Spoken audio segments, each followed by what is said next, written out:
सोनू एक गरीब लड़का था जो अपना पेट पालने के लिए नूडल्स और बिरयानी बनाया करता था। सोनू बहुत गरीब था, इसीलिए उसके पास दुकान तक लगाने के पैसे नहीं थे। एक ठेले पर नूडल्स और बिरयानी बनाता और बेचता।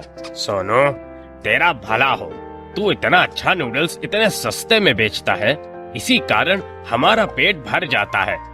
हाँ हाँ बेटा, एक बात बता, तू इतनी अच्छी नूडल्स बनाता है, फिर भी तूने दाम इतने कम क्यों रखे हैं? काका, मैं गरीब हूँ, इसीलिए गरीबों का दुख जानता। इतने पैसे कहाँ हमारे पास कि बड़े बड़े होटलों में उतना सारा पैसा देकर खाए। इसीलिए मैं बस उतना ही पैसा लेता हूँ जितने में मेरा गुजारा हो जाए। गांव वाले उसको आशीर्वाद देते हैं। एक हमारा सोनू है और एक वो है राजू नूडल्स वाला। उसके नूडल्स अच्छे होते हैं, लेकिन दाम इतने ऊंचे रखता है। सभी के दिन अच्छे से बीत रहे थे। अब तो सारे लोग सोनू के नूडल्स और बिरयानी के ठेले पर खाने आते थे।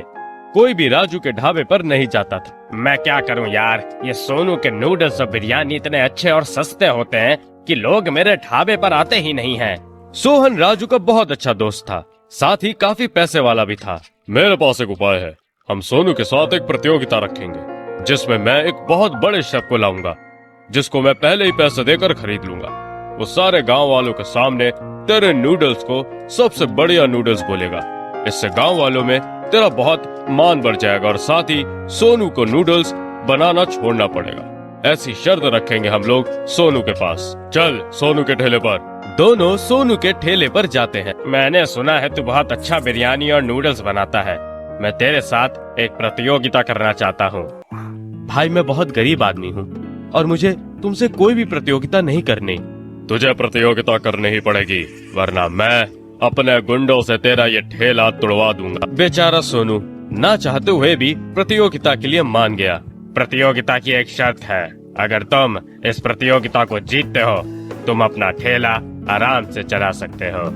लेकिन तुम हार जाते हो तो तुमको अपना नूडल्स का काम छोड़ना होगा और मेरे ढाबे के लिए नूडल्स बनाना होगा। मैं तैयार हूँ। फिर गांव में ये हल्ला हो गया कि सोनू और राजू के बीच प्रतियोगिता होने वाली है और इसमें शहर से बहुत बड़े शेफ आएंगे जो ये फैसला करेंगे किसके नूडल्स और बिरयानी सबसे बढ़िया है। हे भगवान, मुझे बहुत डर लग रहा है।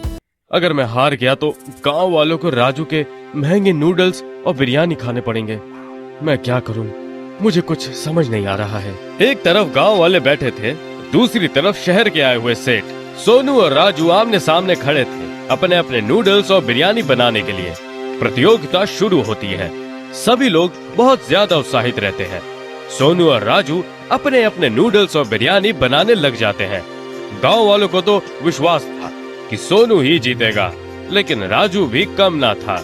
जैसे जैसे समय बीतता गया, लोगों की उत्सुकता बढ़ती गई। आखिर में दोनों का खाना तैयार हो गया। सेठ को पैसे देकर पहले ही राजू की जीत सुनिश्चित कर दी थी, इसीलिए राजू बड़े इत्मीनान से खड़ा था कि जीत तो उसी की ही होनी है। राजू के